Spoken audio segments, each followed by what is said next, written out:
Yeah, hi everybody. Dr. Jason W. Morrison, Theologist, New South Wales, Australia. Just a story in this morning. I read it during the live broadcast. I want to put a video out on this.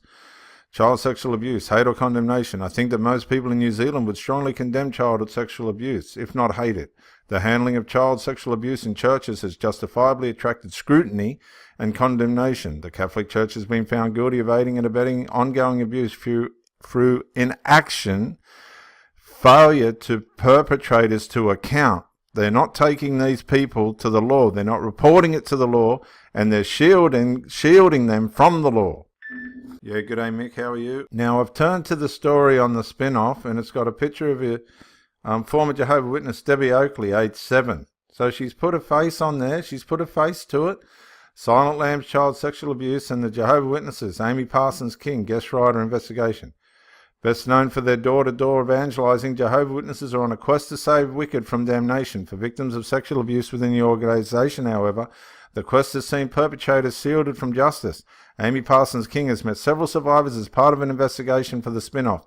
These are their stories. Now, she's told us that this has been made possible due to funding, and you can contribute if you like. The stories below include sexual abuse accounts. Now, there's a video, and I'm going to play it, viewers. I'm going to play this video for you now. He abused me on a regular basis. You were always wondering what sort of mood he's in. Is he coming into the room? Am I his little girl today? There was no talk about going to the police. This was their way of dealing with it. The general attitude towards me when I walked into the room was just one of derision. I just get treated like a liar. And the two-person rule is the biggest problem in that. They take your childhood, those few years with so much. I hope they can live with what they've done. I hope they can live with it like I have to.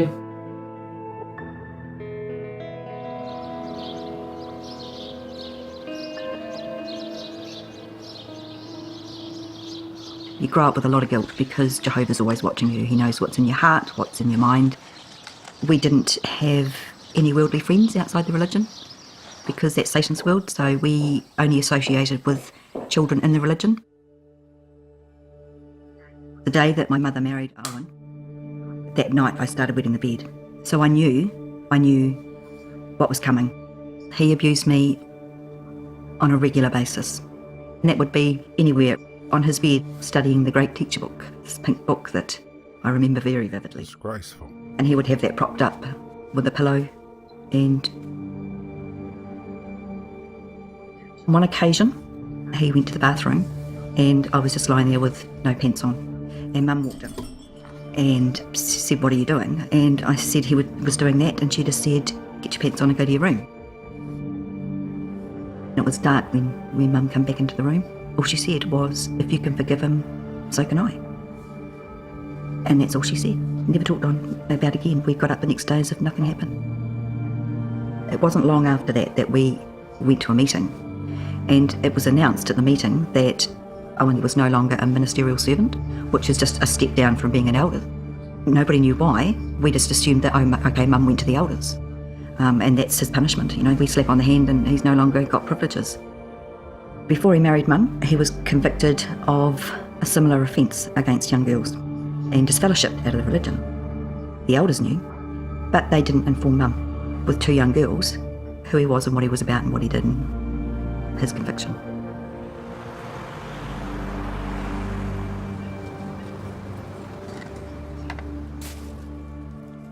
My father was born and raised as a Jehovah's Witness. I got baptised when I was 16. As far as choices go, it was pretty much expected. My dad was an elder, that's what he did. This new family moved into the congregation and I'd been babysitting for them for a few months. One of the nights they were getting ready to go and the husband announced that he was sick, but he still needed me there to look after his daughter. So very reluctantly his wife left and got to about midnight and he came out of his bedroom and he had a stack of porn magazines. He kept talking about how he could show me how to reach orgasm. Everything about the situation at the time screamed, I shouldn't be here and this is wrong, but there was nowhere to go. There was a sister in the congregation that I was very close to. We were just chatting in the car and I told her. About a week afterwards, that's when Dad and me were called to a meeting at the man's house. Once I gave my story, I realised that I wasn't being believed. They basically sat there and said, well, it's her word against his, and she has a reputation for being a skanky little hoe, basically, so we're not going to believe her. She has to prove it. It's just her word. You need 2 witnesses. The general attitude towards me when I walked into the room was just one of derision. You just get treated like a liar. And the 2-person rule is the biggest problem in that. But that's what their religion says is protocol. It's biblical. It's in the scriptures. When the elder that was with me and Dad brought up getting the police involved, it was no way they wanted that. They were basically, well, you haven't proven anything. And that was when the elder brought out the other girls' statements. They told me there were other girls and that bad things had happened to them, but of course they didn't divulge the details to me. But I knew there was enough that the elder and my dad were quite horrified by it, and the fact that it had been hidden and unreported, and that he'd been allowed to come into our congregation and no one had been warned, basically, you know. If an allegation of child sexual abuse was made, what would happen is 2 elders would be selected from the body to investigate the matter. There would most likely be in a case of child sexual abuse, and they go to the perpetrator and they ask him, did this happen? And he flatly refuses it and says, no way. Then they don't have 2 witnesses. So they would go back to the victim and they would say, well, did anybody else see this happen? Of course, no. It never happens in public. It's always hidden. And the paedophiles make sure of that. So they would say, well, we don't have our 2 witnesses, so there's nothing we can do. Even if the person is disfellowshipped, because maybe they had a history or a practice of such behaviour, the congregation is only told a simple statement: Joe Bloggs is no longer one of Jehovah's Witnesses. They're not told why. Other elders within the body of elders, apart from those 3 that were in the judicial committee, might not know why. Certainly the vast majority of the congregation will not know why. They will just know that he's either been reproved or he's been disfellowshipped. They have had this policy for a long, long time, and there seems to be a reluctance in the governing body to accept that there is a problem. Leaders did know about some of the men, but apparently never informed authorities. They admitted that there was over 23,000 known pedophiles in the USA. They know that there's 1,006 recorded by their own branch in Australia.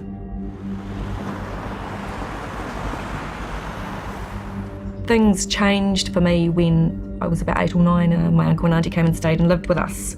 We offered them the flat at the back of our house to stay in. My uncle Alan, he sexually abused me over that time that they were living with us, and then that carried on once they got their own place. He would try and get me over to babysit. When we would go away on conventions, the families would combine a holiday house and we would all chip in and stay together, and that was another opportunity for him to do things.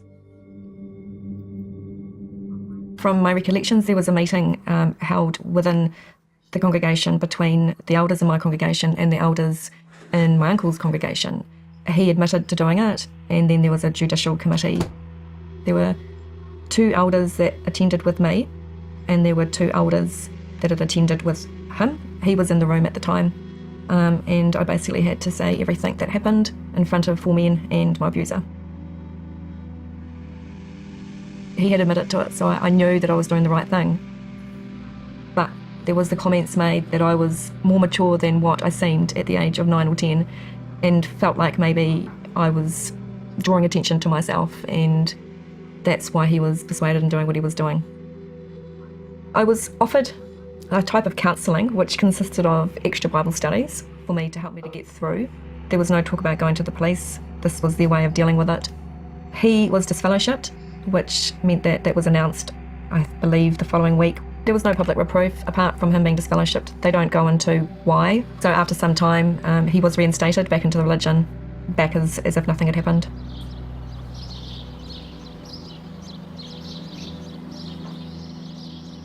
Jehovah's Witnesses tend to have lots of potluck dinners, games evenings, everybody's involved. There's always something going on. So often myself and a couple of close friends will be babysat by older teenagers. And for myself, from the age of 5 to 8, I was sexually abused by one of these babysitters. He was a close family friend. He would have been maybe 19 at the time, trusted obviously. And I went to the elders. I was pulled aside with the congregation, was immediately taken into another room. I had nobody, just Maddie and these 4 elders. And I remember being absolutely petrified. I remember them clarifying that they knew what he'd done to me, and they got off on questioning me about what had happened. So they would ask me questions like, was it hard? How he felt? So very interested in if I enjoyed it was the main thing. Really uneasy questions that I don't think any 12-year-old girl needs to be asked, and I personally think they got off on it. There was no mention of the police or asking me if I want to take this to the police, nothing at all. I was offered no support, absolutely nothing.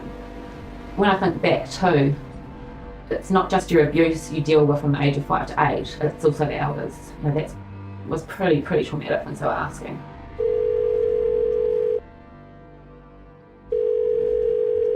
Good morning, Watched. How can I help you? My name's Amy Parsons-King and I'm a journalist from New Zealand. I'm doing a story on how Jehovah's Witnesses deal with sexual abuse allegations. I had sent through a couple of letters. I did get a response from the second letter, but you didn't answer the questions that I put to you.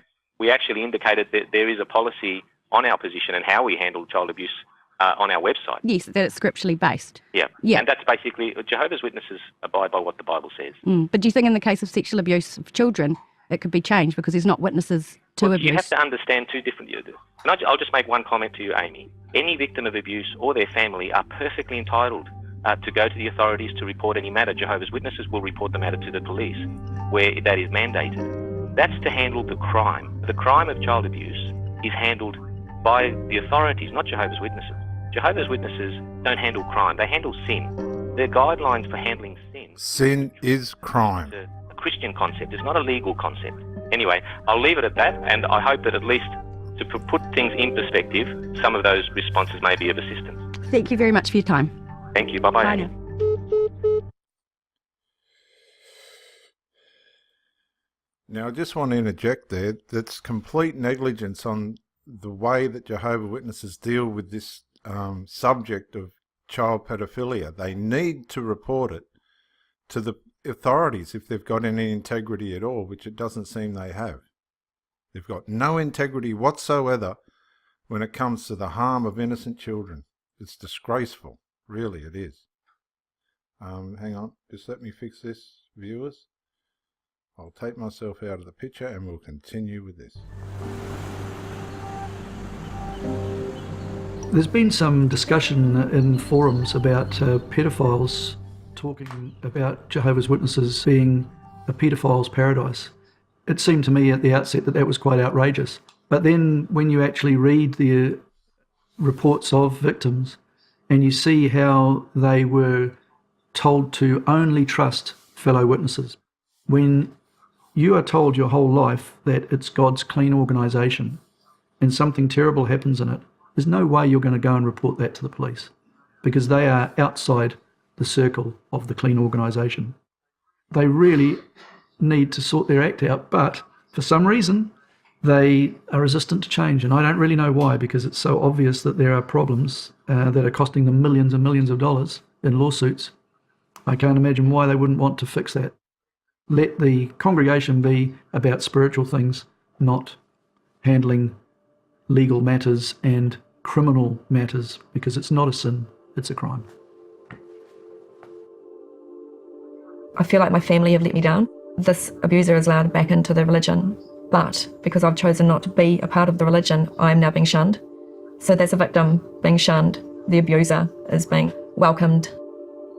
He has access to children. There are plenty of children in the congregations. There always are. So, yeah, he could be sitting next to one right now in one of the meetings. I look back, I think, how do I deal with that? You know, that's such a young age, and you've lost everything. All your friends and your religion, everything's gone, and it lives with you forever. You know, it doesn't go away. I think it was the first time as a young Jehovah's Witness that I realised that the organisation is not geared to protect you. The attitude of the elders at the time was quite frankly disgusting. And I mean, I was a teenage girl who was, you know, as we said, you know, there were so many things in our lives that restricted us. Jehovah's Witnesses have enabled Owen, and I would suggest a lot of other men, to continue doing what they're doing. Because there's no consequences. You get a slap on the hand, you just have to sit at the back of the hall for a year, but you're back in, and no one else knows. Owen is still a Jehovah's Witness. I mean, he got out of prison, went back to meetings, and he is a practicing Jehovah's Witness, which means he's attending meetings, he's out witnessing, knocking on people's doors, people with young kiddies. He's actively a witness. Again. New Zealand's limited requirements for the mandatory report of child sexual abuse, with only government and non-profit legally obliged to report abuse. Churches in New Zealand are not subject to child safety checks. Terrible.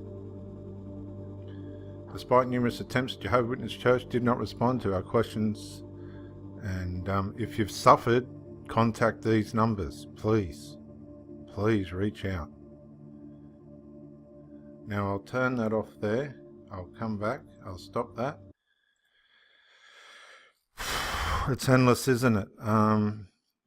Religious organisations, not just the Jehovah's Witnesses, have to have a mandate clause in their constitutions that any form of criminal activity within their organisations needs to be reported to the authorities, to the governmental authorities, so that action can be taken in a court of law. They are not a law unto themselves. This is Dr. Jason W. Morrison, theologist, New South Wales, Australia. Bye for now.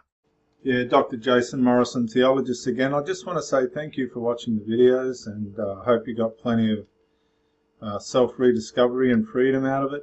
If you watched it on YouTube, please share or like, maybe even comment. If you watched it on Facebook, like, comment, share. But most of all, get out and live. This isn't a rehearsal. You've got a one-off life. Don't let your loyalty and your faithfulness blind you to the life that you should be experiencing. Till the next video, thank you for watching, and bye for now.